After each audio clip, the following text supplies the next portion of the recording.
président turc dit « il » connaissait la vérité. Il, c'est vous, enfin c'est la France, c'est nous, les États-Unis, les Britanniques qui ont eu accès à ces enregistrements. Si le président turc a des informations à nous donner, il faut qu'il nous les donne. Ça veut dire qu'il ne vous les a pas données? Pour l'instant, je n'ai pas connaissance. Ça veut dire qu'il a menti? Ça veut dire qu'il a un jeu politique particulier dans cette circonstance. Ça permet aussi de rationaliser toutes les capacités de renoncer. Système de surveillance.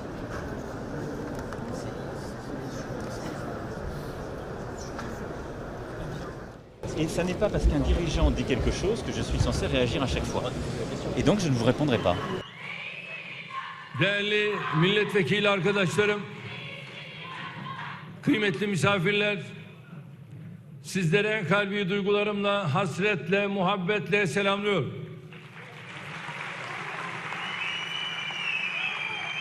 Grup toplantımızın partimiz ve ülkemiz için hayırlara vesile olmasını Rabbimden niyaz ediyorum. Geçtiğimiz hafta gerçekten çok güzel manzaralara şahitlik ettiğimiz bir Moldova ziyaretimiz oldu. Moldova'da hem Cumhurbaşkanı Sayın Dodon hem Sayın Başbakan'ın mensubu olduğu partinin Sayın Genel Başkanı ve diğer yetkililerle çok verimli görüşmeler gerçekleştirdik. Donc, on ne présente plus Soubry Thomas, donc on ne va pas le présenter, et on va simplement préciser que la vidéo ce soir se fait en petit comité, car nous avons prévu de faire une sorte d'interview, comme nous avions fait par exemple pour le Rojava, de Soubry. J'ai pensé que c'était vraiment utile et intéressant pour les gens qui regardent régulièrement nos vidéos.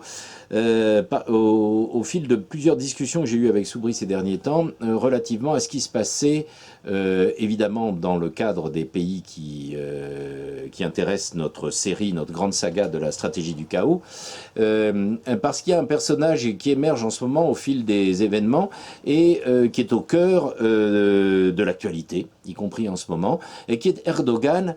Et d'ailleurs, pour lancer l'interview, la conversation, vous allez voir qu'on va parler de beaucoup d'autres choses après, mais justement pour rebondir, comme disent les journalistes, sur l'actualité immédiate, nous allons parler de l'affaire Khashoggi. Je le prononce très mal, tu vas le prononcer beaucoup mieux.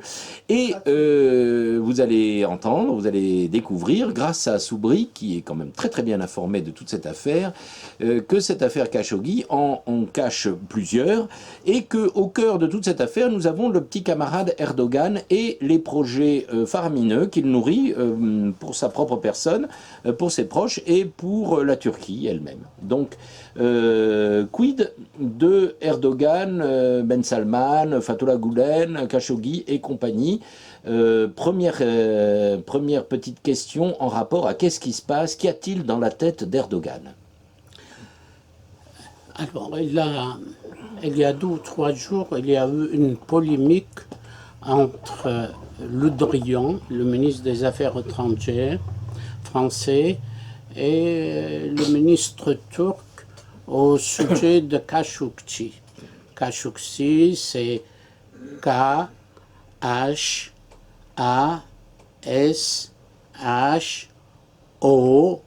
2 fois G-I-O. Khashoggi. Oui, c'est important de rappeler l'orthographe, ouais. Et Soubry va vous dire pourquoi. Et l'origine de ce nom, Khashoggi, c'est un nom turc. La famille de ce monsieur, c'est une famille d'origine turque. Elle est allée s'installer à la Mecque, puis à Médine. Il y a, d'après la famille, ça fait plusieurs siècles qu'ils sont installés là-bas. Et ils se sont convertis en service d'accueil pour les pèlerins musulmans qui allaient au pèlerinage à la Mecque. Et à cette époque, il n'y avait pas de structure d'hôtellerie pour accueillir les personnages importants.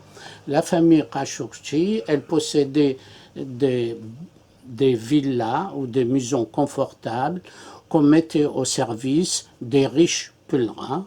Par exemple, une grande célèbre princesse musulmane indienne Elle était très contente de la famille Khashoggi, a donné consigne à tous ses sujets d'aller au pèlerinage chez les Khashoggi. Et ainsi, ils ont fait un nom et ils ont fait une respectabilité en disant on mettait les logements au service des pèlerins, pas pour gagner de l'argent, mais pour vénérer la religion, la Mecque. Enfin, ils ont quand même fait fortune comme ça. Ils ont fait fortune comme ça. Oui, parce qu'ils ne sont pas de la famille princière, qui pourtant... Voilà, c'est eh ben, des immigrés. c'est des immigrés. Et ils sont devenus... Siècle. Oui. Hein? Depuis quelques siècles. Depuis quelques siècles. Alors, Mais d'origine turque. La famille, elle dit, on est là depuis 3 siècles. Ce n'est pas tout à fait sûr. Ce qui est sûr, c'est que le grand-père de Khashoggi était devenu le médecin de roi lorsque on a fondé le royaume de l'Arabie Saoudite. Il était le médecin de roi, et puis la famille a donné quelqu'un de plus célèbre que Jamal Khashoggi, c'est son oncle, Adnan Khashoggi. Et Adnan Khashoggi, il a fait sa fortune sur la vente d'armes. Il était un petit peu le marchand d'armes en France qui a armé l'armée syrienne, libanaise et beaucoup d'armées de Moyen-Orient. Il faisait l'intermédiaire. C'est Khashoggi, voilà, qui leur vendait les fusées lors de la guerre Irak-Iran. C'était son oncle. L'oncle. C'était son oncle. Qui s'est rendu célèbre par l'affaire de l'Iran Gate. Il achetait des armes chez les Israéliens et les vendait aux Iraniens contre les Irakiens. Voilà. Donc, et maintenant, le neveu était, puisqu'on sait qu'il est décédé, était quand même l'envoyé spécial et connu essentiellement comme journaliste, notamment du Washington Post. Hein, donc, vous voyez comment il est arrivé là. Voilà. Alors, et encore, l'oncle, le célèbre oncle, c'était devenu encore très célèbre par le faste, la richesse de ce qu'il avait accumulé. Son avion, c'était le plus riche du monde. Son bateau, au point que James Bond avait utilisé le bateau et l'avion de Khashoggi dans ses films. Enfin, les producteurs. Voilà, les producteurs. et le neveu, celui-là, il est né dans les années 50. Il est de même génération qu'Erdogan. C'est ceux qui sont nés dans les années 50. Ils ont vécu les années 70, où le Moyen-Orient, c'était un terrain d'innovation en matière de la révolution, de guerre, de terrorisme. Et Khashoggi et Erdogan, ils ont vécu la création de Septembre Noir. C'était une organisation palestinienne suite à la guerre civile des Palestiniens contre les Jordaniens en 70 en Jordanie. Et ils ont vécu la période où le roi Faisal, qui avait imposé l'embargo aux pays européens. Faisal d'Arabie Saoudite. Voilà, qu'il avait fait l'embargo de pétrole, où les Européens avaient souffert de ça, où c'était une source de fierté, comment un chef musulman arrive à mettre C'était la grande période de l'OPEP. Voilà, mettre les Occidentaux au point. Je me rappelle ça, c'était dans les années 73, la reine de Pays-Bas avait sorti sa calèche, elle n'avait pas de voiture, il n'y avait plus d'essence. La fameuse première grande crise pétrolière, rappelez-vous. Qui est à l'origine de la crise économique et du chômage. Qui est soi-disant à l'origine de la crise économique, etc. Et donc, ils étaient déjà tous frères musulmans à cette époque-là? Alors, le pourquoi je parle de la période, parce que c'est une période qui a donné naissance à la réanimation des frères musulmans. Les frères musulmans, c'est une confrérie qui a été créée dans les années 20, immédiatement après la Première Guerre mondiale, que le grand-père de Tariq Ramadan avait pris l'initiative de créer le mouvement des frères musulmans en Égypte et en Syrie. c'était comme une réponse à la défaite de califat. Parce que la Première Guerre mondiale, elle a abouti à démanteler l'Empire ottoman. Et le démantèlement de l'Empire ottoman a créé chez le public musulman des prédicateurs, des organisateurs pour dire ce n'est pas la peine, ce n'est pas possible d'accepter la défaite de l'Empire, il faut faire quelque chose, il faut peut-être partir sur des bases nouvelles, parce que ceux qui ont perdu la guerre, les sultans ou les califes, ils n'étaient pas de bons musulmans, il faut mettre en place des bons musulmans et reconstruire le califat autour des dirigeants. Du sultan. Des dirigeants de bonne qualité. Oui, un bon sultan de bonne qualité. Et donc, dans les années 70, où ils avaient une vingtaine d'années ou une trentaine d'années, ils se sont engagés dans les confréries ou les organisations islamistes. Erdogan, il a fait toute sa scolarité dans des écoles religieuses jusqu'à ce qu'il a pu rencontrer Fethullah Gülen, qui est actuellement citoyen américain, et que lui, il avait fondé une confrérie religieuse qui est devenue une immense multinationale islamiste. Il gère actuellement 15 universités religieuses. Est-ce que tu peux préciser la situation politique à cette époque-là en Turquie, qui était assez différente d'aujourd'hui? Absolument. Alors, dans les années 70 jusqu'aux années 80. Dans les années 70, en Turquie, la Turquie était un petit peu au proie de toute une série de coups d'État militaires. C'était des loups gris. Voilà, des loups gris qui sont par la suite, ils se sont convertis en mouvement terroriste. Et il y avait de coups d'État, il y avait une instabilité. Le régime non militaire qui était souhaité par les Turcs, c'était d'essayer de continuer la République laïque. C'était kémaliste, on va dire. Kémaliste. On était dans la logique kémaliste encore à cette époque. Elle voulait continuer la République laïque d'Atatürk. Et à chaque fois où il y avait une dérive, des généraux, ils prenaient le pouvoir. Il y avait toute une série de coups d'État, et de coups d'État durs et très répressifs. Y compris vis-à-vis des Kurdes. Vis-à-vis des Kurdes, mais vis-à-vis de tout le monde, oui. Vis-à-vis de l'opposition. Et tout cela, ça se déroulait sur le regard de l'OTAN. Parce qu'il faut dire que la Turquie, c'est le pays, le membre le plus important de l'OTAN après les États-Unis d'Amérique. Elle possède l'armée la plus importante, la plus efficace au sein de l'OTAN.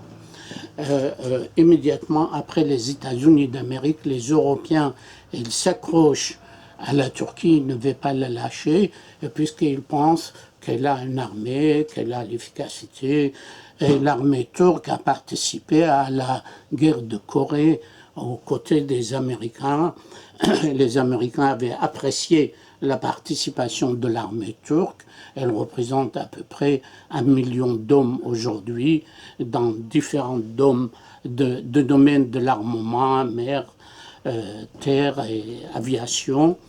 Donc dans cette période kémaliste, de coup d'État, généralement de droite militaire, mais orientation kémaliste, donc très éloignée de l'ambiance frères musulmans actuelle, nos amis Khashoggi, Fethullah Gülen et Erdogan s'entendaient comme les ronds en foire, mais ils étaient en train de préparer la suite, ils n'étaient pas du tout au pouvoir, ils étaient plutôt des opposants, puisque ils n'étaient pas du tout kémalistes, ils n'étaient pas du tout sur la logique laïque d'Atatürk. Non, ils étaient islamistes. Ouais. Ils étaient islamistes et préparaient la suite, et préparaient la prise de pouvoir. Et Fethullah Gülen, lui, lorsqu'il a fondé sa fraternité, il appelle ça, avec tous la ramification qu'il a sous-installée un petit peu partout, des écoles religieuses, des universités, des sociétés, des milliers de sociétés, il gère des milliers de sociétés, des banques. Depuis les États-Unis. Et le fait que c'est installé aux États-Unis, les États-Unis d'Amérique, ils ont trouvé un excellent interlocuteur pour pouvoir traiter avec les frères musulmans. On lui a accordé toutes les facilités pour s'installer. Il a la liberté de commercer, de prêcher, de tout faire. Et Erdogan, il a été élevé dans la mouvance de Fethullah Gülen. Seulement, Erdogan avait des ambitions sans limite. Et le fait que Fethullah Gülen était installé aux États-Unis, pour lui, ça lui pesait énormément. Il pouvait toujours contrarier ses desseins pour pouvoir réaliser son projet. Ils étaient d'accord au départ. Le projet initial, c'est la redynamisation, la recréation de califat, l'empire, califat islamique. Et Erdogan s'est engagé dans la fraternité de Fethullah Gülen jusqu'à ce qu'il est arrivé au pouvoir dans les années 2013. Une fois qu'il est arrivé au pouvoir, là, il a quand même annoncé ses intentions en disant « j'ai besoin de 20 ans de pouvoir, 20 ans me permettront d'élever un djil, toute une génération ». J'ai dit djil, c'est en arabe, une génération. Ça me permettra d'éduquer toute une génération de musulmans.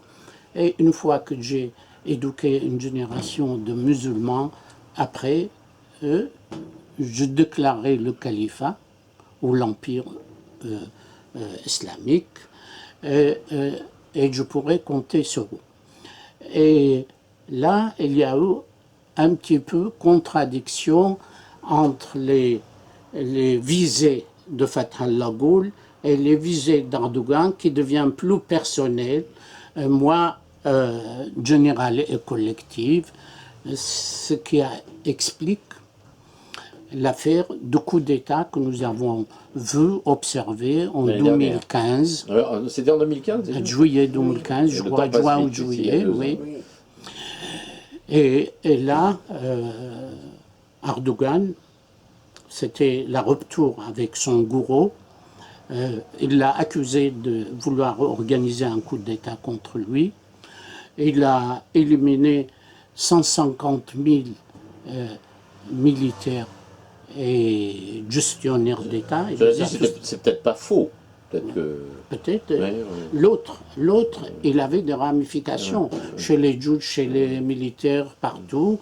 Et celui-là, elle voulait prendre l'initiative à son propre intérêt.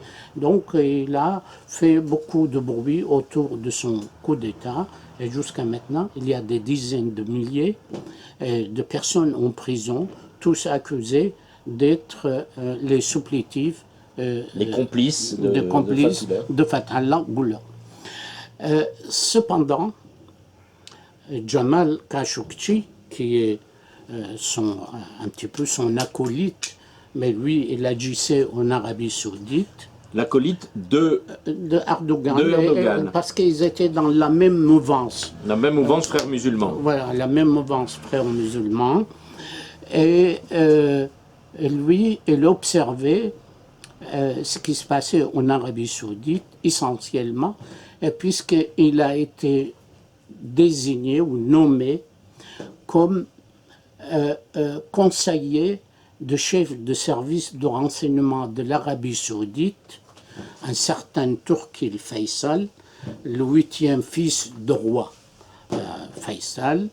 Donc un membre de la famille royale. Un membre important de la famille, et quelqu'un de très efficace, très influent, qui a géré les services secrets saoudiens de 79 jusqu'à 81.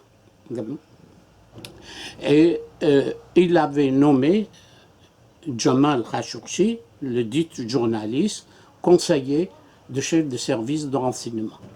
et il l'a envoyé. Oui, donc rappelons, présenté, y compris par nos chefs d'État et la presse, comme journaliste du Washington Post. Hein. Oui, ça existe. Ce personnage dont on parle, en fait, il est connu du grand public comme journaliste victime. Effectivement, c'est fort triste, et c'est même dans des conditions répugnantes, mais c'est un journaliste qui voulait faire son travail de journaliste et d'investigation qui a été liquidé. On va voir que l'affaire est complètement différente. Voilà, il a été envoyé par Turquie, le chef de service, pour aller être l'officier de liaison entre le chef de service et avec ceux qui agissaient en Afghanistan.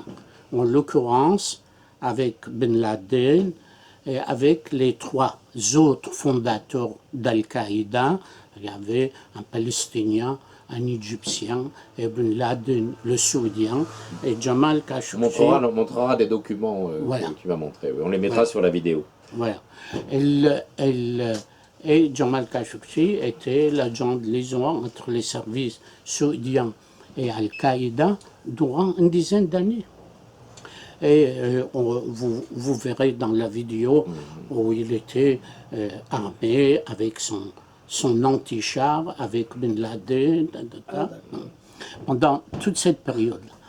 Et il s'est avéré qu'en Arabie Saoudite, il y a eu tous les événements de septembre, des 11 septembre, et que la détérioration de l'image de la famille royale et du régime saoudien et l'émergence d'une volonté à moderniser un petit peu le style de la famille qui ne correspond plus à l'actualité. Et au sein de la famille royale saoudienne, comme vous le savez, la famille royale, elle est composée de 5000 princes. Et les 5000 princes qui détiennent le pouvoir, ils représentent différents courants. Et elles diffusent. Au départ, c'était des tribus, tout simplement. Au départ, c'était des tribus, mais avec cette longue période de faste, de richesse, d'opulence, ils sont devenus tous presque, parmi les 5000 princes, il y a des centaines de milliardaires. Et entre eux, ils confient le pouvoir à l'un ou l'autre selon tout un chemin par hérédité ou par l'aîné ou qui doit remplacer le roi, etc., jusqu'à l'avènement de celui-là, le régent, le John Régent, Mohammed Ben Salman. Qui est le fils du roi. Le fils du roi. Mais qui agit comme roi, qui a finalement les pouvoirs du roi. En réalité, les régents, comme tu dis. C'est le régent qui a immédiatement, lui, il a pris la balle au bond, il a désarmé les Khashoggi, les frères musulmans. Il a dit, pour moderniser l'Arabie Saoudite, pour qu'on soit fréquentable, il faut se séparer des frères musulmans. Oui, c'est le monde nouveau, c'est leur Macron qui leur propose maintenant. Il faut se séparer des frères musulmans. Abandonner le monde ancien.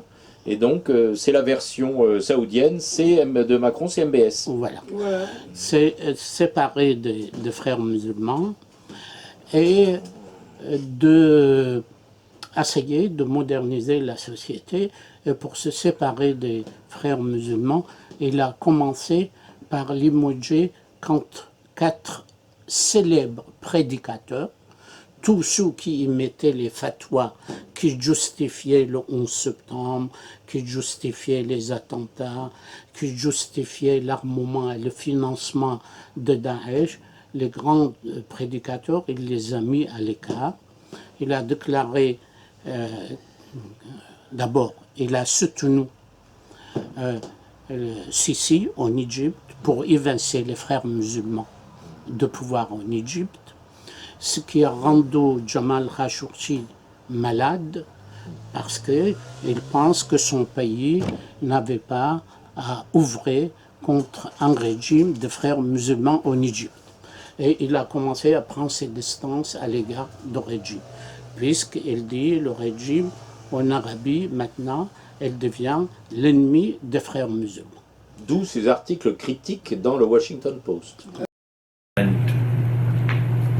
Mohammed bin Salman is putting all issues, economic, religion, in Saudi Arabia on fast forward. We should remember, Saudi Arabia was established as an Islamic state.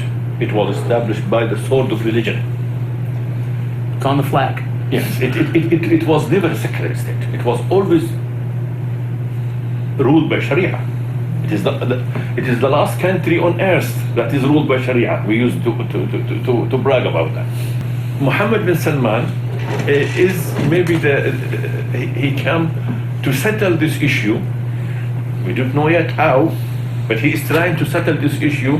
That is, I could describe it as a 100-year-old question. What Islam? What is the role of Islam? And now he is going to the Dubai model. That less Islam and allow people social freedom and no political freedom.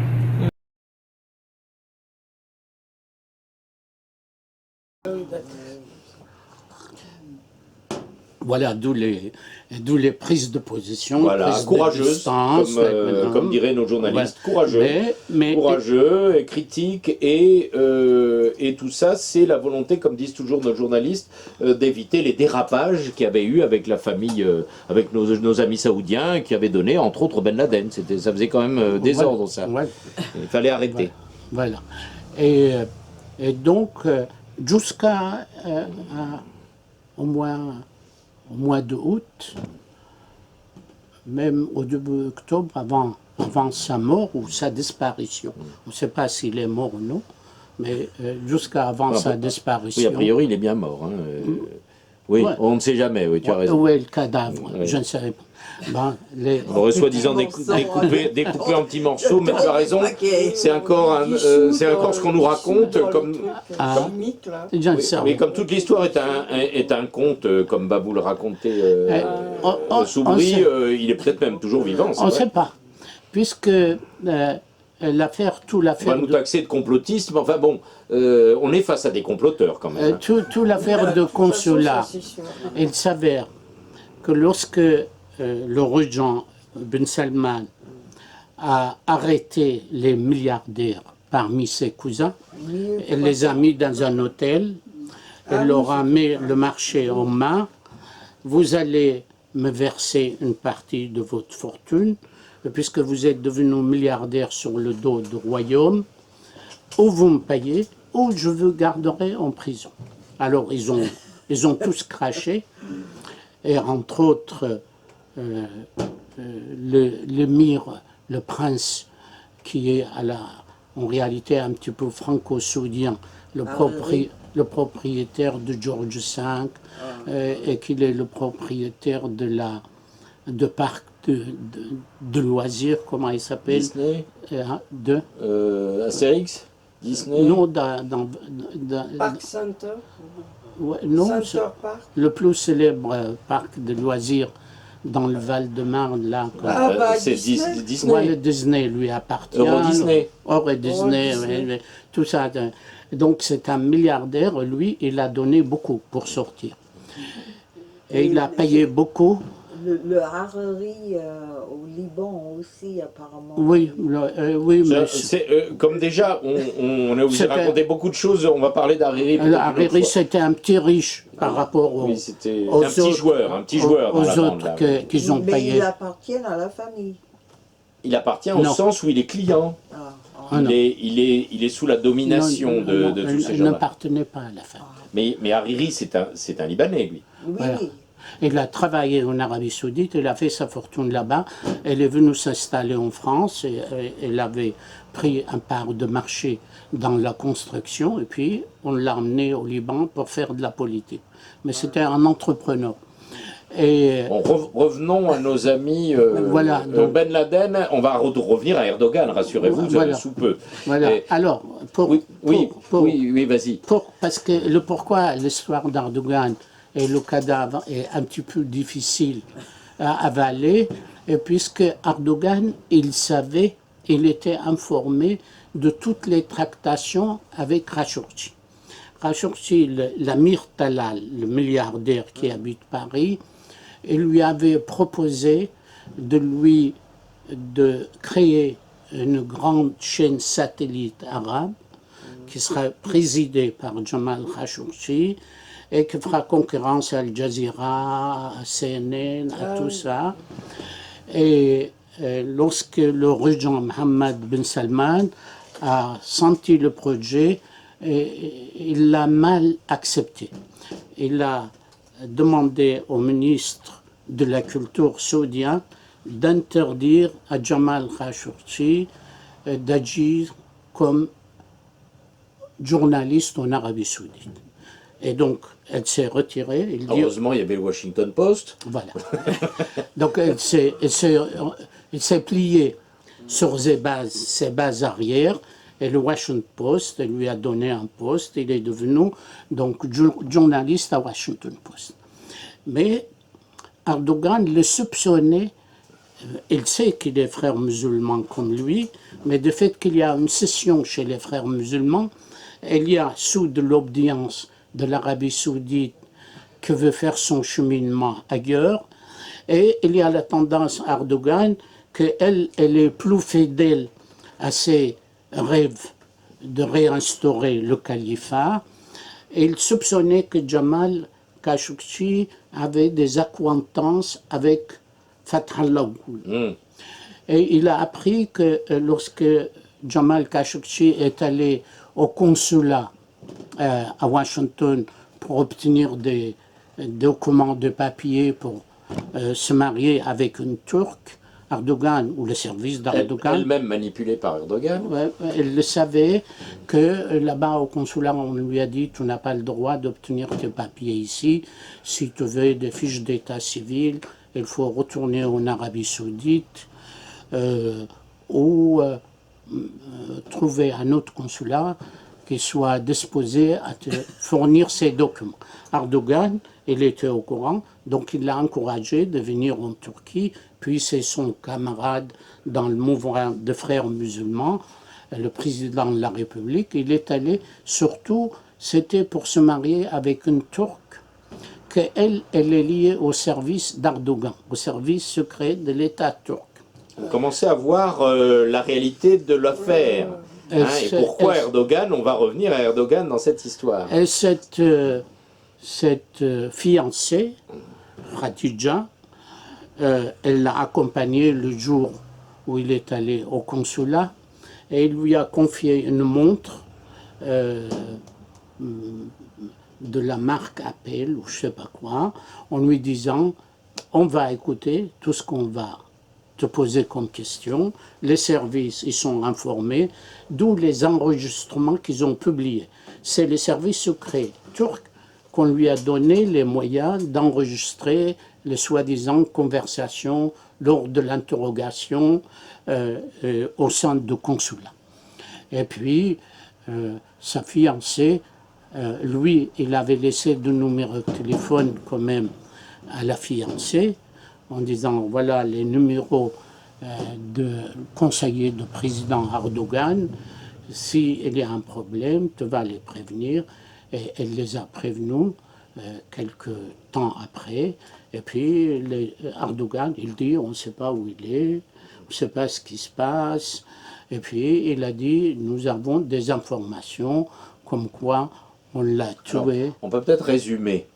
À ce stade de l'affaire, on commence à voir les principaux éléments. Donc, Erdogan tire toutes les ficelles, il attire, y compris par les feux de l'amour, un de ses ex-collègues frères musulmans, mais dont il commence à se méfier sérieusement, dans un traquenard dont il sait très bien, dont il a informé évidemment son petit camarade Ben Salman, où il a même pris le soin d'avoir de quoi montrer par des enregistrements qui sont les véritables coupables d'un crime dont il sait très bien qu'il va avoir lieu en réalité. Alors là, évidemment, on peut dire que c'est encore une fois du complotisme, mais on voit que cette interprétation des événements fait sens avec la suite des événements que je te laisse reprendre et raconter. En réalité, il s'est passé comme ça. Il faut voir que la personnalité d'Erdogan, depuis qu'il est au pouvoir, que ce soit sa manière de traiter avec les mouvements de l'opposition, comme avec ses collègues ou rivales des chefs d'État avec qui il est en conflit. Il conclut des accords et puis il remet en cause les accords. Il attaque tout le monde.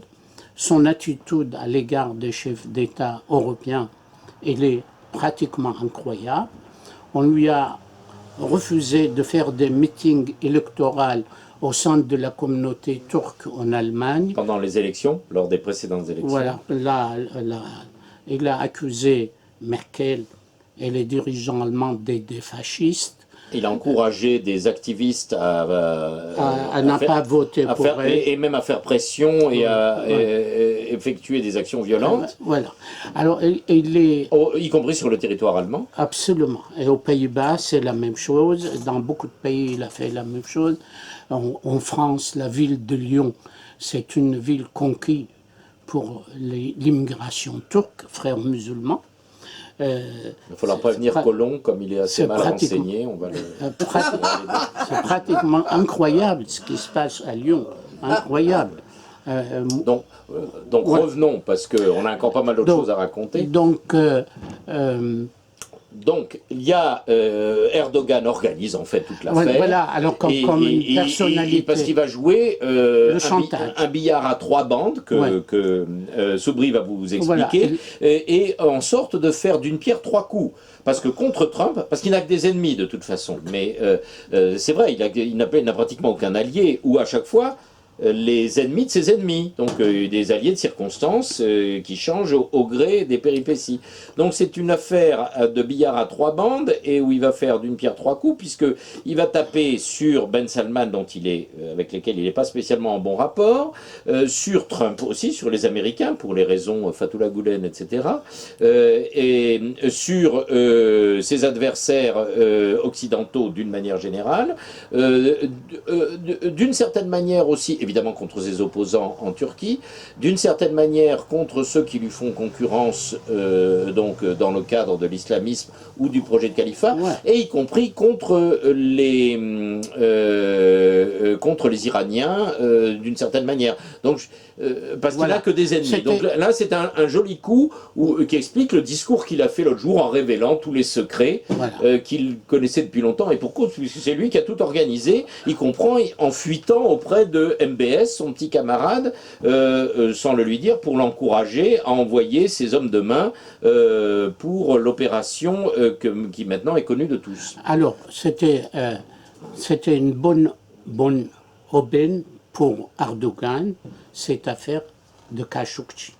Excellente aubaine pour pouvoir exercer une pression sur les États-Unis d'Amérique, parce que les États-Unis commençaient à lui imposer des sanctions économiques. À Erdogan ou à Erdogan. Oui, il faut savoir que la situation économique en Turquie actuelle est désastreuse. C'est catastrophique. Jamais dans l'histoire de la Turquie, il y avait un taux d'inflation aussi important. La livre turque, il faut ajouter... La lire. Oui. Ajouter 6 chiffres pour pouvoir la échanger contre un dollar. C'est catastrophique pour lui. Donc, l'affaire Khashoggi, elle pensait que ça serait un bon coup pour exercer la pression sur les Américains, surtout sur les Saoudiens aussi. Sur les Saoudiens, sur les Américains d'une part, parce que les Américains avaient refusé de lui vendre, ils voulaient des armements sophistiqués, on ne lui a pas vendu, il commence à se méfier de lui, il connaît ses desseins, il attend la date anniversaire d'un siècle après la guerre, oui, les accords de Lausanne, 2023. C'est là où on a négocié les traités de la fin de l'Empire ottoman. En 1923, juste un petit rappel, 1923, le démembrement, enfin il y a eu différents traités qui ont été renégociés, mais en gros les frontières actuelles encore actuelle de ce qui restait de l'Empire ottoman, donc de Turquie, date d'une conférence internationale qui a eu lieu à Lausanne en 1923. Or, il y a un siècle, et dans ce que va vous préciser voilà, Soubry, dans son idée à dans lui, son idée, et dans les discours, et dans sa propagande politique actuelle. voilà, dans la mobilisation qu'il fait pour son opinion, il chauffe les Turcs à blanc en leur disant le 23 c'est la fin d'un siècle. En 2023, ils prétendent que les accords seraient soi-disant le caducs. traité, on va obliger les alliés de négocier avec nous pour récupérer nos territoires. Parmi les territoires qu'ils dénoncent officiellement qui ont été abordés, qu'ils revendiquent la ville de Mossoul en Irak. Ils revendiquent... Dont Soubry est natif, voilà, je suis natif, je suis turc. Ils revendiquent le nord de la Syrie, ils revendiquent des îles grecques, il va reprendre Chypre.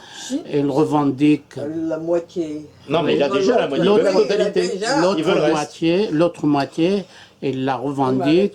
Elle revendique une partie de territoire bulgare, là où il y avait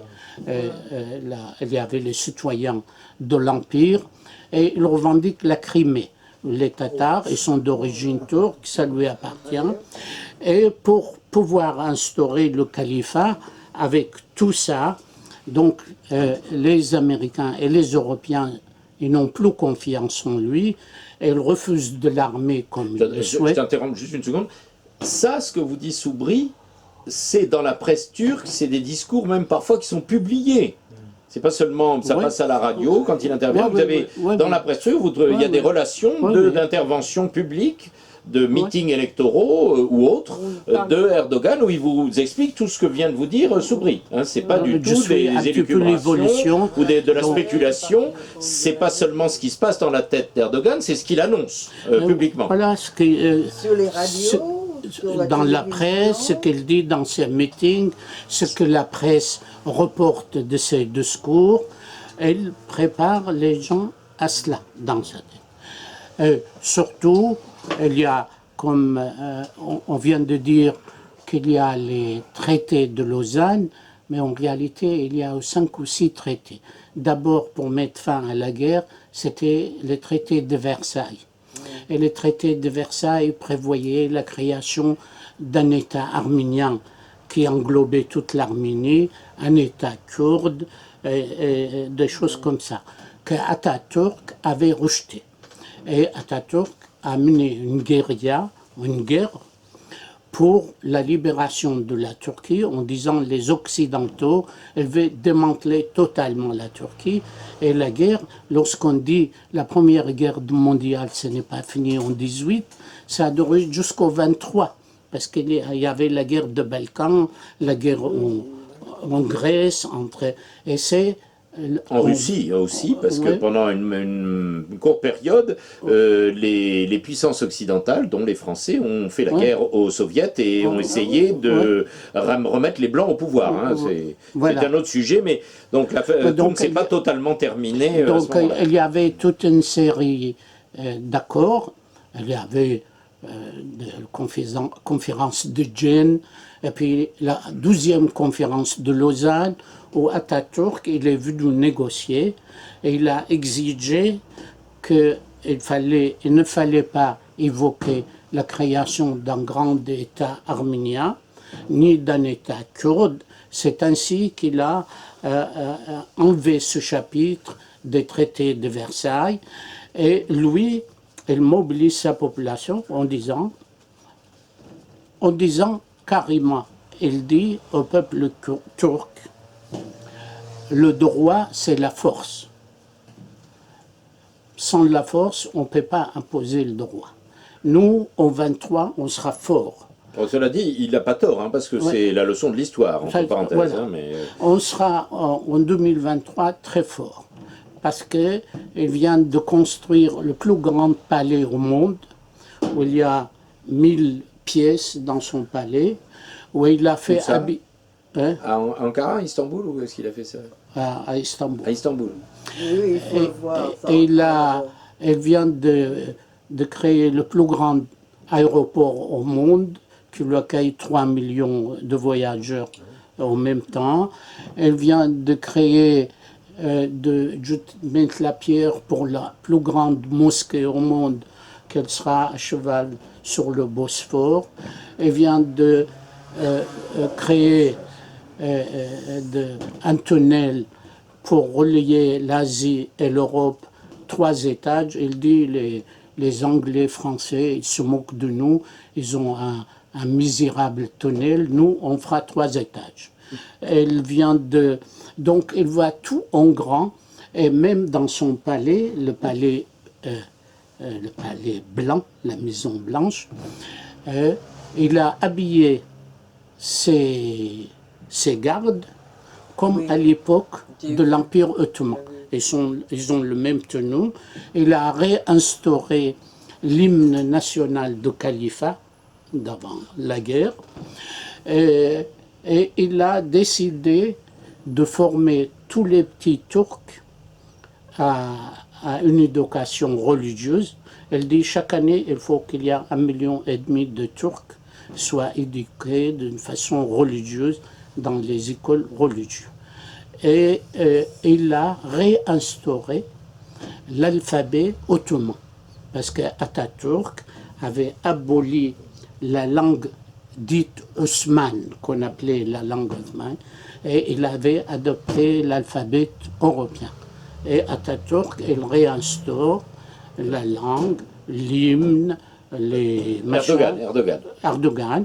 Voilà, il est en train de se préparer dans sa tête, même s'il ne pourra pas instaurer le califat, parce que tout le monde est averti, puisque je suis au courant, donc tous les dirigeants occidentaux sont au courant de ses intentions.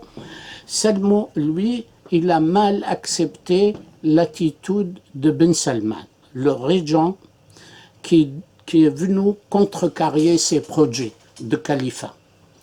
Et il a fait une tournée récemment à Erdogan, l'année dernière, au Moyen-Orient, en Afrique noire. Il a créé des bases militaires dans les perspectives de futur califat du côté de Djibouti. C'est la première fois où il y a une base militaire turque chez les Africains. Il dit ça nous appartenait. Là, il a négocié et récupéré une base militaire au Soudan sur le corne d'Afrique. Pour ceux qui ne visualisent pas la carte, qui est en face du Yémen. Hein. Ouais. Peut-être pas oublier ça.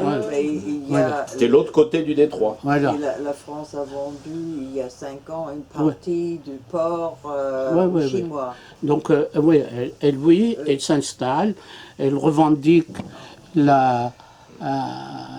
les bases militaires en Libye, et tout ça c'est dans un projet d'expansionnisme en préparation au projet de califat, d'où l'ennemi actuellement, celui qui peut contrarier les projets d'Erdogan. Erdogan, il se présente comme le chef de la Oumma. La Oumma, c'est la communauté des croyants. Ce n'est pas le chef turc, il est le chef de la Oumma. Tout ça dans le même esprit. Et l'affaire Khashoggi, donc c'est une affaire à 3 coups. Ce n'était pas seulement pour chanter le président américain, c'était pour chanter l'Arabie Saoudite. Il a coincé le régent, il a dit c'est lui, qu'il l'a découpé en morceaux, et puis je ne sais pas ce qu'il lui a fait avec. Et il a fait chanter le président américain en disant, parce qu'elle ne sait pas quoi faire. L'autre, il dit, j'ai tous les ficelles en main, et ils sont en train de chercher des solutions avec lui. Surtout, il avait pris en otage un prêtre américain qui résidait en Turquie depuis 12 ans. Il l'a mis en prison il l'a accusé d'être espion israélien. Je sais pas. Ce qui est probablement vrai, remarque. On n'arrête plus les gens pour ça depuis longtemps. Voilà. Et qu'il n'a pas lâché, avant que l'Amérique lâche, un directeur de banque islamique qui était arrêté aux États-Unis. Donc il a troqué ça contre ça. Et il voulait troquer l'affaire donc Khashoggi à la fois avec l'Arabie Saoudite et avec les États-Unis. Oui, parce qu'il a des demandes assez précises, même si elles sont souvent chimériques, hein, vis-à-vis des Américains comme des Saoudiens. Elle veut qu'on lui livre Fethullah Gülen. Elle demande aux Américains, il faut me livrer, extradier Fethullah Gülen parce que c'est son ennemi. Lui, il n'aura pas de légitimité religieuse tant que l'autre il est en vie, et les Américains ne peuvent pas le livrer parce que c'est un citoyen américain. C'est une pièce essentielle de leur dispositif. Donc ils sont un peu embêtés. Mais avec Trump, il est mal tombé parce que Trump, contrairement aux autres dirigeants occidentaux, s'est pas gêné pour expliquer, écoutez, moi, je vais continuer de faire des affaires avec MBS parce que c'est quand même beaucoup de thunes, hein, et on va pas cracher dessus. Sans ça, il va acheter les armes aux autres. Donc les autres n'osent pas le dire. Nous, on parle de créer une armée européenne, bien sûr, comme nous savons. C'est tout à fait autre chose. Donc ça s'est quand même pas trop bien passé avec Trump. Donc qu'est-ce qu'il espère en tirer maintenant, à ton avis, de cette affaire?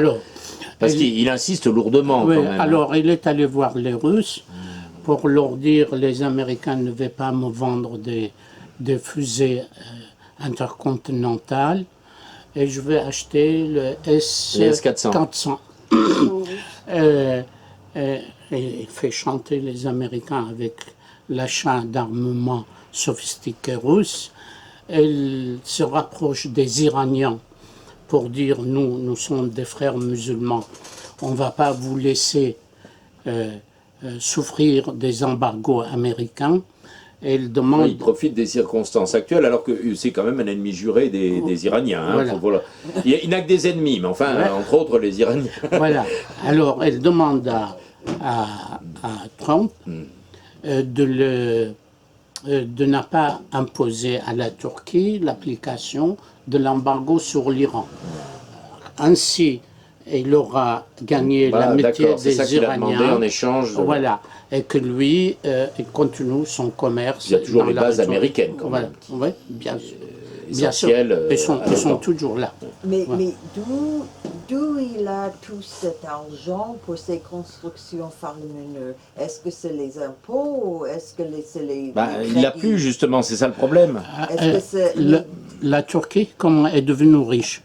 Alors, la Turquie est devenue riche suite aux institutions internationales liées à la politique de mondialisation.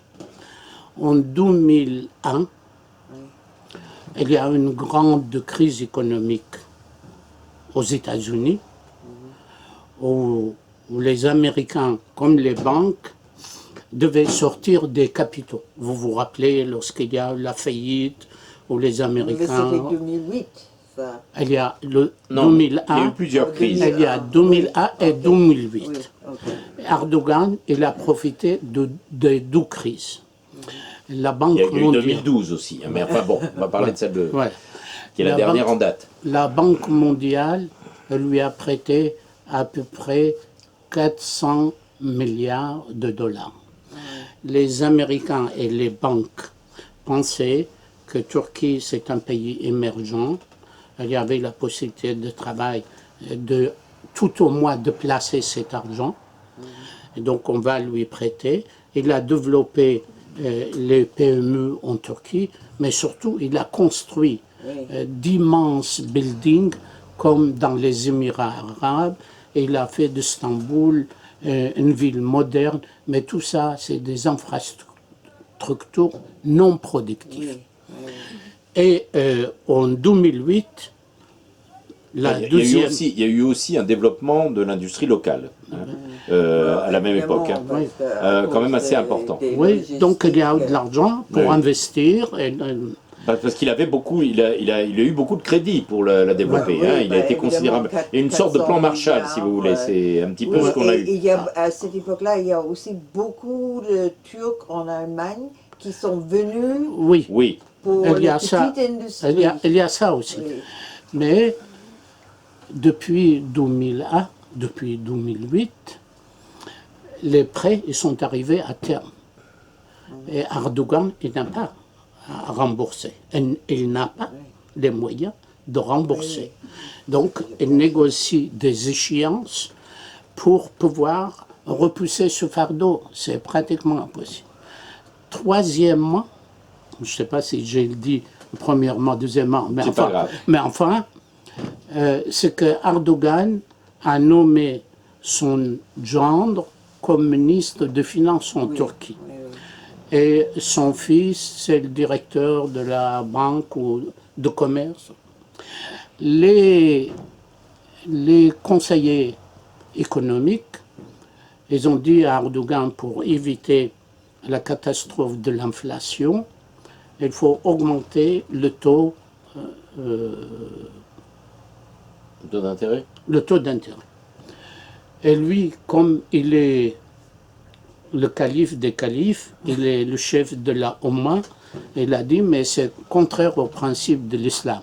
Oui, puis il faut peut-être préciser aussi que son électorat, les couches sociales sur lesquelles il s'appuie, c'est quand même beaucoup aussi des classes populaires. Hein. Oui, oui, et surtout, il a argué le fait que dans l'économie islamiste, l'usure, c'est interdit. Donc, maintenant, il est en train de chercher une porte de sortie, mais il est frappé d'une catastrophe économique actuellement. Il est capable d'utiliser des histoires comme Khashoggi, comme le prêtre, comme la journaliste qui a été arrêtée en Israël, tout ça. Il est à coup de chantage avec ses partenaires. Alors, vous disiez qu'il y a beaucoup... Il traite Netanyahou de criminel de guerre aussi. Ah oui, oui, oui. Et tout qui lui renvoie la même chanson, d'ailleurs, à juste titre. Hein. Là, mutuellement, ils peuvent très bien se critiquer, se traiter tous les deux mutuellement de criminels de guerre, qu'ils sont effectivement. Ils sont en compétition, on peut dire, dans la région. Alors, il y a une forte communauté turque en Allemagne, vous avez raison. Les Allemands, historiquement, ils avaient de bonnes relations avec la Turquie, parce que c'était leurs alliés depuis toujours. Depuis la guerre de 14, entre autres. Même avant. Même avant, lorsque la Turquie était en guerre avec la Russie, l'Allemagne était l'allié de l'Empire ottoman contre les Russes. Et donc, ils ont une forte communauté. Le dernier recensement qu'ils ont fait pour le nombre de votants en Turquie, on avait constaté qu'il y avait 3 millions d'inscrits. Ce n'est pas négligeable. C'est la troisième communauté après Ankara et Istanbul. C'est les 3 millions de votants qui se trouvent. Alors, sur les 3 millions, 45% des Turcs, ils ont voté pour Erdogan, là, pour qu'il devienne le chef absolu. Non. Et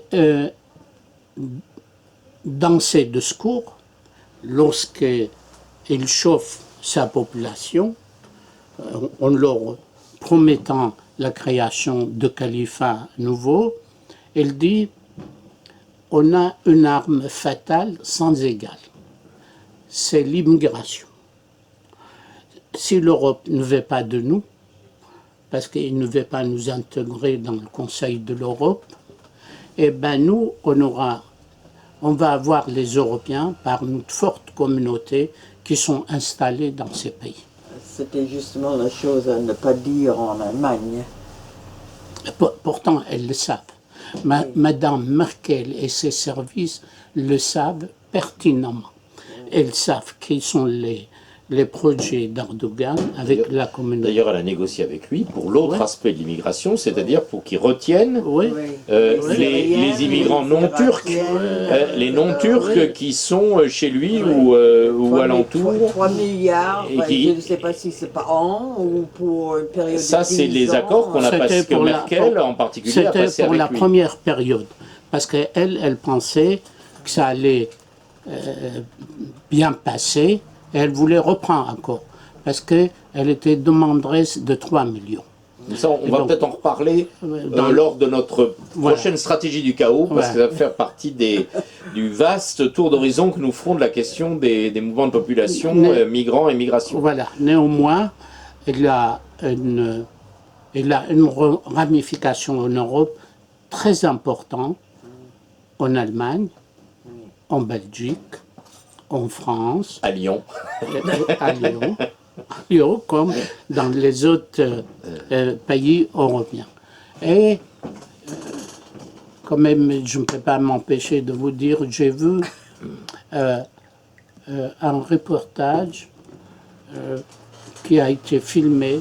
Un type, il s'est déguisé et il s'est mis parmi les immigrés partant de Syrie vers la Turquie pour procurer un passeport pour venir en Europe. On lui a donné le passeport, on lui a dit voilà, on vous donne un passeport, vous allez pouvoir vivre dans tous les pays d'Europe que vous voulez.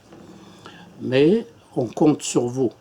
Pour nous... Un passeport turc. Un passeport turc ou syrien, valable. Oui, valable. Voilà. Mais ces passeports de qualité, on les donne uniquement aux frères musulmans, aux frères. Parce que les frères, pour nous, c'est l'avenir en Europe.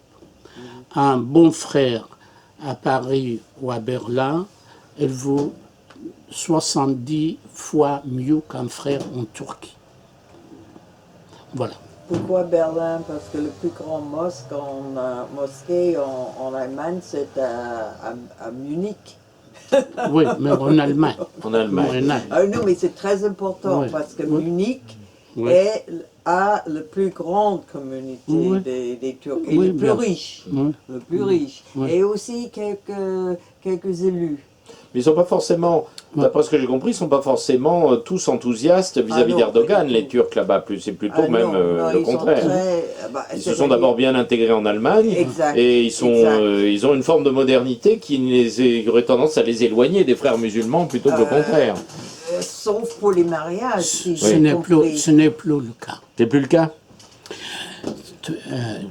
C'était vrai tant que l'idéologie islamiste n'était pas aussi propagée. J'ai des amis, des compatriotes et des amis en Allemagne, pratiquement dans beaucoup de villes. Compatriotes irakiennes ou... Irakiens et des amis syriens, libanais, que je connais qui vivent là-bas. J'ai des membres de la famille aussi là-bas. Un intellectuel irakien m'a raconté qu'il avait fait la connaissance d'un prédicateur turc, allemand, turc. Et il dit qu'il me proposait d'amener des jeunes et belles filles de 14 ans, 20 ans, qu'il les recrute et qu'il les propose aux camarades qu'il veut adhérer à la confrérie. Donc, si le gouvernement allemand, alors, si il veut jouer qu'ils ne savent pas ce qui se passe là-bas, c'est quand même une catastrophe. Je crois que Merkel et sa clique, elle doit partir. Mais ils le savent très bien d'ailleurs, on voit bien ce qui se passe actuellement au niveau politique en Allemagne. Hein. Mais de l'autre côté, vous savez, Merkel avec sa politique de jouer tout le monde contre tout le monde, plus ou moins, et de contrôler l'Europe, parce que à cause du fait qu'elle n'a pas joint le Coalition of the Willing en 2003, ça lui a donné beaucoup d'entrées en Irak et en Syrie. Parce qu'elle n'a pas rejoint quoi donc? Non, le Coalition of the Willing, les alliances des bienvenus à la guerre. Coalition of the Willing. La coalition, la coalition américaine. Ah oui, on n'utilise pas particulièrement ce terme en France. Je connaissais. C'est la coalition américaine. Et donc, en ce moment, elle a fait le plus pour s'aimer le zizanie dans le projet européen que n'importe quel autre chef à cause de sa politique d'immigration. Mais oui, c'est ce qu'on observe aujourd'hui. Donc, alors là, c'est vraiment la ruse de l'histoire. Oui. C'est complètement incroyable. Et pourtant, ce qui est le plus bizarre, c'est en Allemagne, que le pays quand même, comparé à la France, assez riche. Et les gens vivent assez bien, malgré tout ce qu'on essaie de le dire ici. Mais bon, en Allemagne, une population de maintenant plus de 80 000 millions de personnes, c'est quasiment rien l'immigration nouvelle qui est arrivée en Allemagne, même si c'est un... C'est pas beaucoup parce que la politique de l'immigration allemande était la politique la mieux contrôlée. Oui, exact. Depuis tout le demi-siècle passé, la Turquie contrôlait ça, l'Allemagne contrôlait très bien. Là, ce n'est pas seulement ça tourne mal pour Merkel, mais ça tourne mal pour toute la clique de Merkel en Europe. Il n'y a plus rien. Elle comptait utiliser Macron. Macron, il veut lui l'utiliser, mais ni l'un ni l'autre ne va pas s'en sortir puisque leur politique européenne, elle nous conduit à une situation catastrophique. Oui, d'autant que l'un comme l'autre, et d'une manière générale, les Européens, dans cette affaire, n'étaient que les supplétifs de la stratégie conduite depuis Washington par les Américains, ou qui s'appuyaient sur ce projet de transfert démographique de population uniquement dans le cadre de leurs intérêts propres géopolitiques. Et pas du tout ceux des Européens, en dépit de tout ce qui a pu être raconté à droite et à gauche. Alors ça pouvait rejoindre leurs intérêts à un moment donné, mais tout ça, encore une fois, on va en parler. Mais ça, c'était la mondialisation d'avant Trump. Voilà.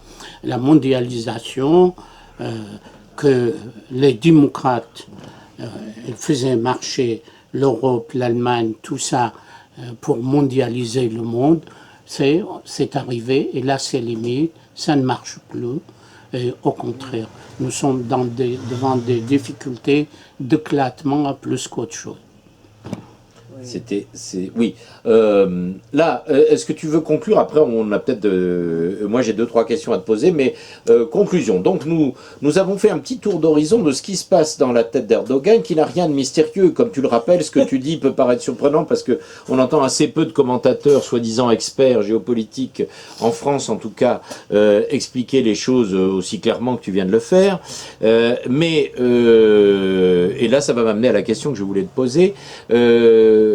Comment, à partir de ces projets qui sont assez clairs et qui prennent du fait qu'il a quand même beaucoup d'obstacles et qu'il a essentiellement des ennemis en plus, donc ils sont un petit peu inaccessibles, ces objectifs, qu'est-ce que ça peut nous laisser envisager relativement à l'actualité plus immédiate, c'est-à-dire ce qui va se passer à la frontière syrienne du côté d'Idleb et ce qui se passe aussi de l'autre côté de l'Euphrate avec les Kurdes, les Américains, Daesh, etc.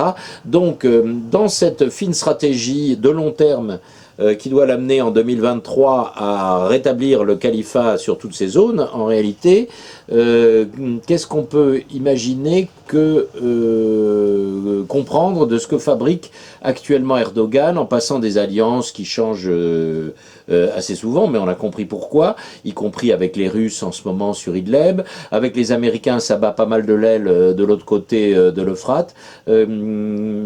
Comment tu vois les choses depuis la tête d'Erdogan, justement? Alors, jusqu'à il y a 2 ou 3 ans, on arrivait mal à déchiffrer les projets d'Erdogan. Maintenant, ils sont clairs. Il y a suite au coup d'État raté, au coup d'État organisé, l'Allemagne a récupéré des chefs militaires turcs qui ont donné toute l'information à l'Allemagne.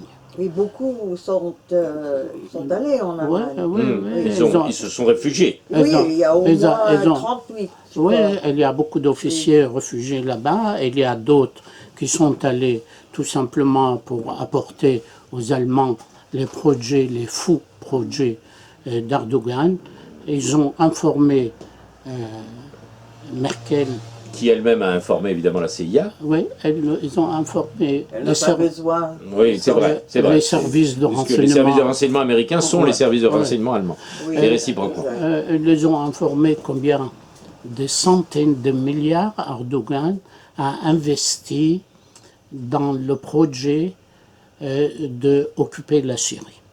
Il a financé, on l'a informé Merkel, surtout les officiers de services de renseignement qui sont allés, combien ils ont laissé passer à peu près 300 000 personnes qui sont passées par la Turquie pour aller faire la guerre en Syrie. Et Erdogan... Des rebelles modérés. Des rebelles modérés, pas des terroristes.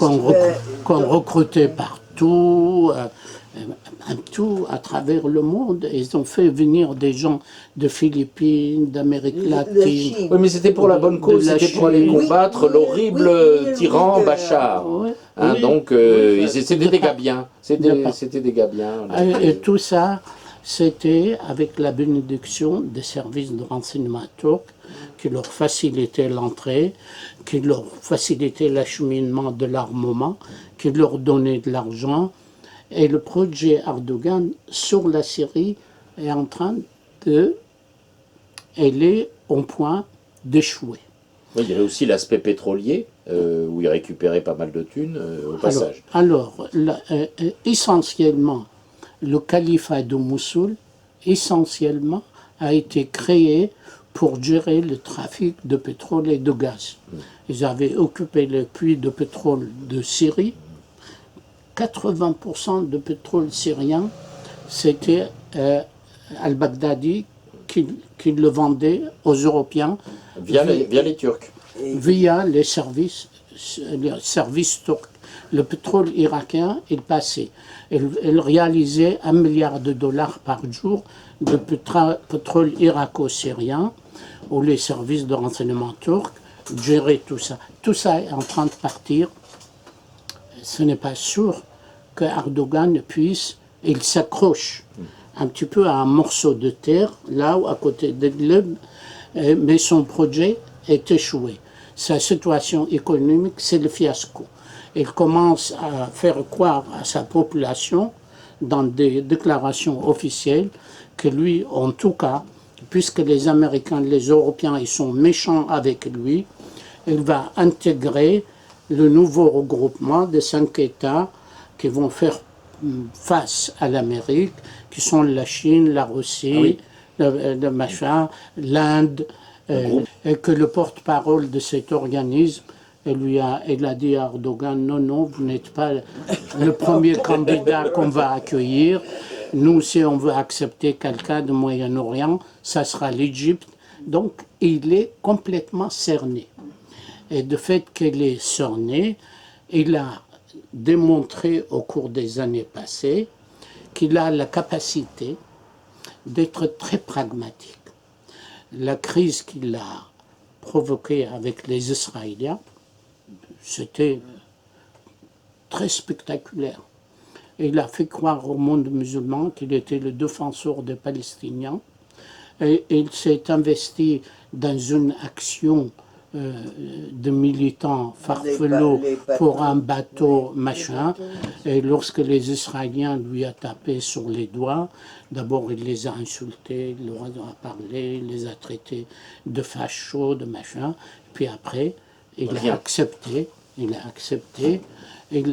Tout ce qu'il a pu faire, c'est qu'il a inauguré une mosquée de l'époque de Khalifa à Gaza, de côté de Gaza. Et il a trouvé un bâtiment qui appartenait à l'Empire ottoman pour en faire une école islamique. À Gaza? Oui. Et que les Israéliens, ils ont commencé à le soupçonner de vouloir injecter de l'argent à Jérusalem parce qu'il promettait à ses populations qu'il sera le libérateur de Jérusalem, comme la Palestine était dans le temps Jérusalem libérée par le chef kurde à l'époque des guerres. Et là aussi, ça ne marche pas. Alors, il est capable de faire marche arrière, seulement devant la crise qu'on lui présente. Il faut qu'il trouve une solution pour sa crise économique. C'est la première chose à faire, avant de bâtir le calife. Et puis, d'ici le 23 ou 24, on verra. Il compte pas mal sur les Russes pour ça. Oui. Parce que les Russes, en plus, enfin je ne sais pas, pour ceux qui ont été en Turquie, l'économie turque est très très dépendante de la Russie actuelle, hein, de la Russie de Poutine à tous les niveaux, y compris le tourisme, etc. Donc je suppose que il compte là-dessus, mais qu'est-ce qu'il peut espérer réellement? Il n'a pas d'ouverture vers la Chine. Bon, il veut rentrer dans ce groupe, mais il est allé financer et recruter les musulmans chinois pour les amener à Mossoul. Et les Chinois n'aiment pas ça du tout. Oui, les Chinois ont des gros problèmes de leur côté, eux, ils sont pas très contents. En plus, elle dit les musulmans en Chine, ils sont d'ethnie ottoman. Ils sont de race turque. C'est des Turkmènes. Et pour l'instant, ça n'a pas fait son ouverture vers la Chine, mais rien ne l'empêche d'aller un petit peu, mais il faut qu'il liquide son adhésion à l'OTAN. Il est vraiment écartelé, il est coincé, il ne peut pas, parce que tout son prestige auprès du monde musulman, c'est que la Turquie est membre de l'OTAN. Et il le répète tous les jours, que nous sommes la 12e armée de l'OTAN. Après l'Amérique, il n'y a que la Turquie. Donc ça... Oui, mais là, il est quand même... Le tableau que tu nous décris, c'est qu'il est quand même coincé dans des contradictions qui, même s'il est très pragmatique, il faudrait que quelqu'un lui propose quelque chose. Là, maintenant, mais qui pourrait lui proposer quelque chose? Poutine lui a proposé de se calmer pour Idlib, etc. Poutine a officiellement demandé, enfin, il a demandé à sa population d'aller en tourisme. Il y avait des centaines de milliers de Russes qui allaient là à Istanbul. Il y a plein de Russes, mais ça ne peut pas sauver. Oui, ça ne peut pas le sauver. Mais de toute façon, et on voit bien qu'il a cédé pas mal aux Russes dans toutes sortes de domaines. Les Russes peuvent lui demander éventuellement d'accélérer le départ des Américains du reste de la Syrie, de l'autre côté de l'Euphrate, ce qu'il ferait très volontiers puisqu'il voudrait aller bastonner les Kurdes de ce côté-là. Donc peut-être qu'il a quelque chose à faire, mais qu'est-ce qu'il va obtenir en échange? A priori, peut-être le pipeline, le gazoduc, enfin les grands projets. Alors ce n'est pas aussi simple que ça. Alors ce grand projet, comme vous le savez, avant la guerre en Syrie, on avait révélé qu'il y avait un grand projet pipeline qui devait acheminer le gaz, un gazoduc en provenance du côté de la mer Noire, de l'Iran, du sud de l'Irak, etc., traverser la Syrie. On mettra les cartes sur la vidéo. Pour arriver à Latakia et s'acheminer en Europe. Chose qui n'était pas acceptable ni pour les Américains, ni pour les Européens. Parce que vraiment, ce pipeline, ou bien ça serait sous la domination chinoise, iranienne ou russe, chose n'était pas acceptable. Donc ça a provoqué la guerre, puisque tous les acteurs ils se sont mêlés. Et il y a eu la guerre en Syrie. C'est une des causes, oui, de la guerre en Syrie. L'une des causes. On en a parlé d'ailleurs. Oui. Et là, lui, il dit qu'il vient d'entamer ses prospections dans la mer Noire, dans la partie de mer Égée à la frontière turque, où il y a énormément de richesses. Mais il aura besoin d'une technologie d'exploration. Peut-être il compte sur la Russie, voire même avec la Chine. Et il y a effectivement là-bas des gisements. Dans l'état actuel des choses, je ne sais pas, parce que même Poutine, il l'a testé en Syrie. Oui, Ouais, hein, Poutine connaît bien Erdogan il le connaît très bien. et le maîtrise frappe assez bien, mais s'en méfie totalement. Ouais. Oui. Donc, Alors, pour conclure, je dirais, puisque c'était un petit peu dans notre démarche de stratégie de chaos, tous les ingrédients d'un chaos proche-oriental existent toujours, tant qu'il y a des projets comme celui d'Erdogan, de frères musulmans, excuse-moi, et tant que ces projets coïncident avec l'imaginaire fécond, comme on le sait, de nos maîtres du monde, c'est-à-dire l'impérialisme américain et ses valets occidentaux. Absolument. Alors, l'affaire Khashoggi, c'est un petit peu un déchet de cette situation compliquée. Tout ça, c'est... L'Orient compliqué. Voilà. Ça, c'est l'Orient compliqué. Et donc, si on reprendra... Oui. Pour l'instant, c'est difficile de savoir quel sera le mouvement suivant. On va être tenu sous pression jusqu'à 23 à 24. Parce que lui, il a modifié la Constitution pour pouvoir rester président jusqu'à 2023. Puisque l'année d'après, il proclamera le califat. Donc c'était 5 ou 6 ans remplis de conflits et d'éventuellement des difficultés. J'ai discuté récemment avec des Grecs et Chypriotes. Ils sont presque convaincus que finalement, il va prendre Chypre et ils disent qu'il va prendre quelques îles grecques pour éviter le conflit. Donc la population de la région, ou qui sont un petit peu au fait de ce qui se trame, ils s'attendent à ça. Ils s'attendent d'ici quelques années. Au moins à des menaces. Ouais. Mais sur la partie du conflit qui, Dieu merci, semble-t-il, est en train d'arriver au moins, sinon à son terme, au moins à une conclusion provisoire, donc la guerre en Syrie. On voit que vraisemblablement dans une période qui peut prendre encore un petit peu de temps, la situation va se régulariser du côté d'Idlib y compris, c'est-à-dire sur toute la partie du territoire syrien, donc au sud et à l'ouest de l'Euphrate.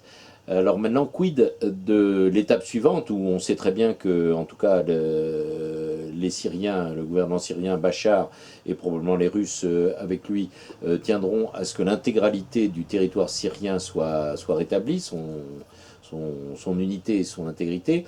Donc ils ont certainement en tête la manière de récupérer tout ce qui est actuellement sous le contrôle chaotique et disputé des supplétifs américains eux-mêmes confrontés aux Turcs et à Daesh, accessoirement, qui est encore présent là-bas. Oui.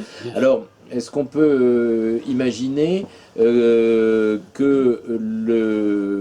les méandres compliqués dans lesquels, ou plus exactement la situation compliquée dans laquelle Erdogan se met compte tenu de ce qu'il a dans la tête, justement, est-ce que tu penses qu'on peut espérer qu'il recule de ce côté-là et qu'il laisse un de ses nombreux ennemis, Bachar el-Assad, rétablir l'intégrité de la Syrie? Oui.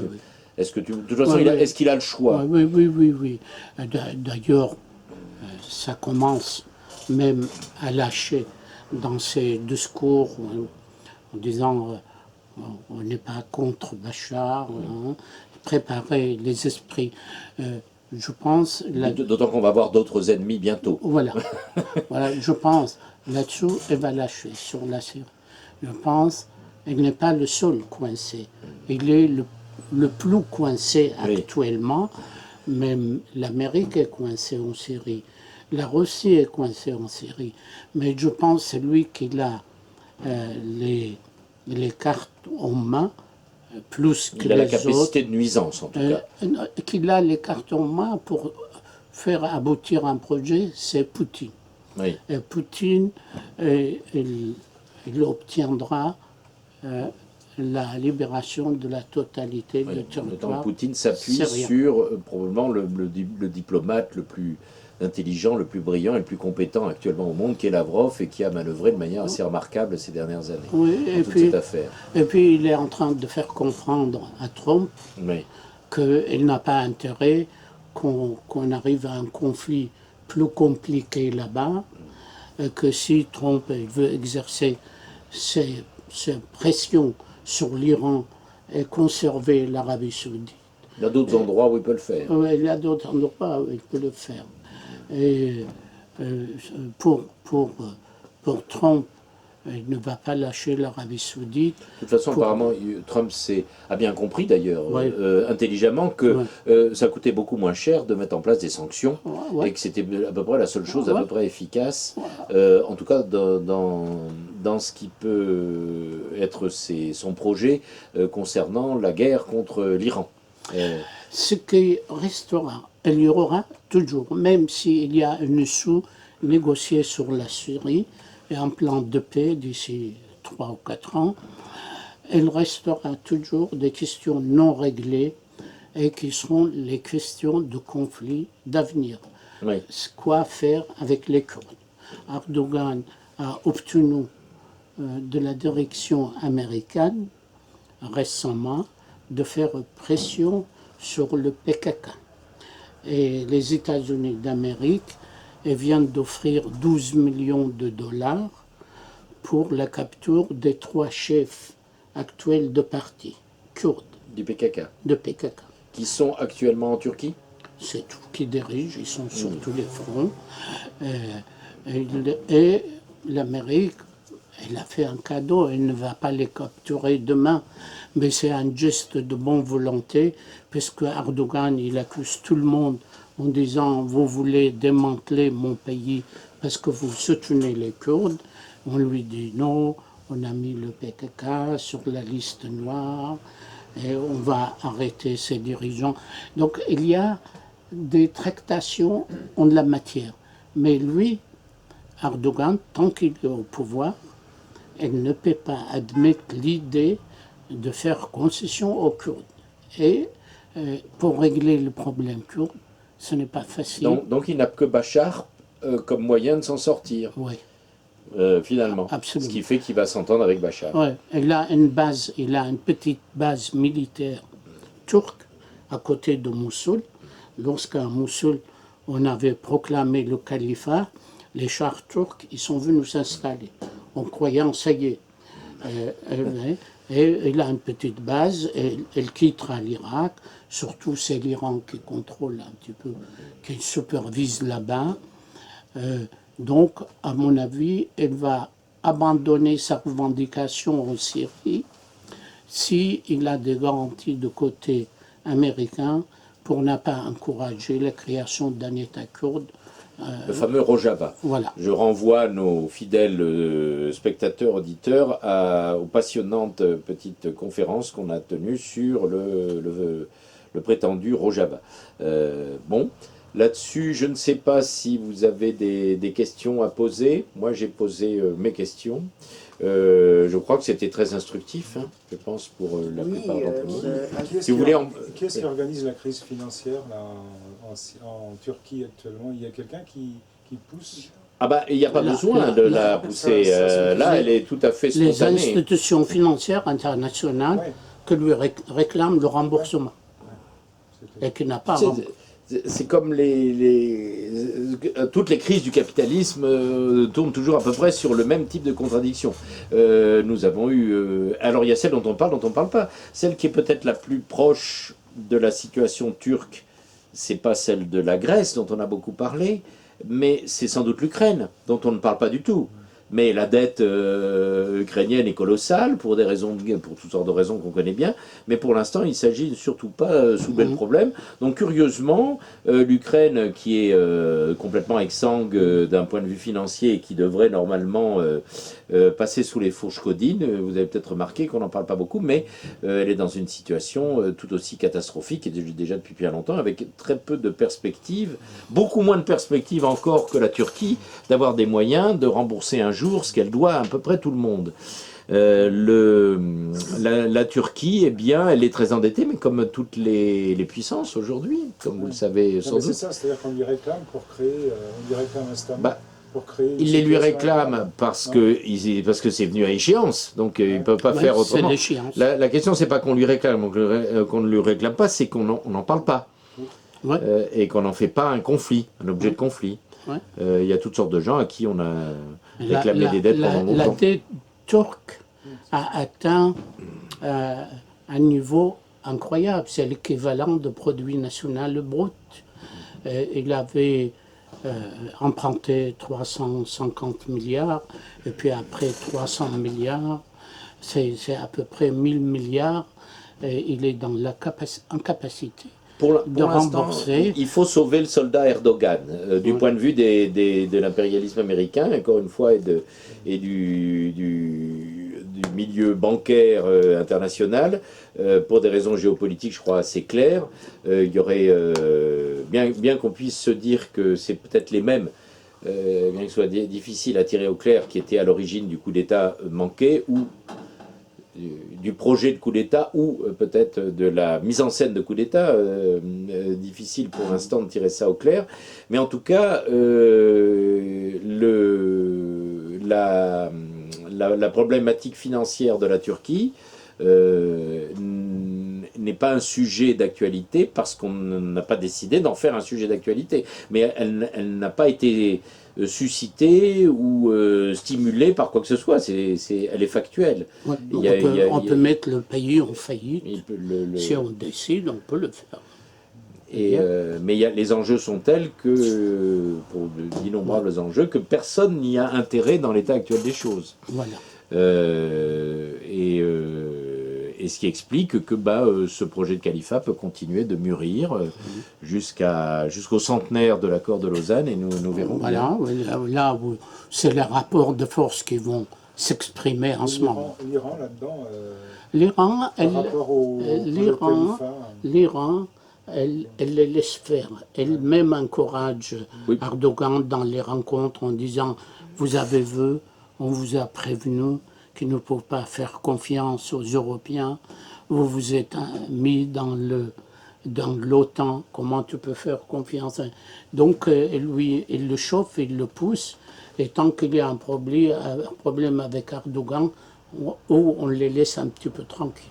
Oui, puis les Iraniens ont eux-mêmes leurs problèmes à régler, qui sont assez compliqués également. Mais bien qu'ils jouent un jeu a priori inverse de celui des Turcs. Ils n'ont pas un projet impérialiste un peu aussi de mainmise sur la Turquie région? Non, mais...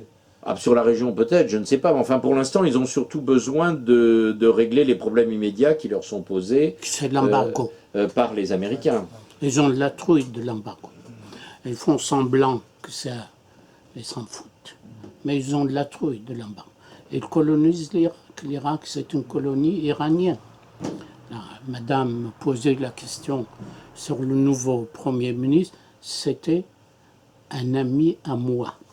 J'étais responsable des Comment il s'appelle le nouveau Premier ministre irakien? Mahdi. Abdelmahdi. Qui vient d'être nommé Premier ministre. Il était membre de mon association à Paris. Il a résidé ici, et puis il nous a quittés. Il s'est rallié sur les Iraniens. Et il a adhéré à un projet islamiste et il nous a abandonnés. Et là, je ne crois pas qu'il sera en capacité de trouver une sortie. L'Irak, c'est une colonie iranienne. Elle ne peut pas se libérer s'il n'y a pas un accord américano-iranien. les Irakiens, avec leurs propres moyens, ne peuvent rien.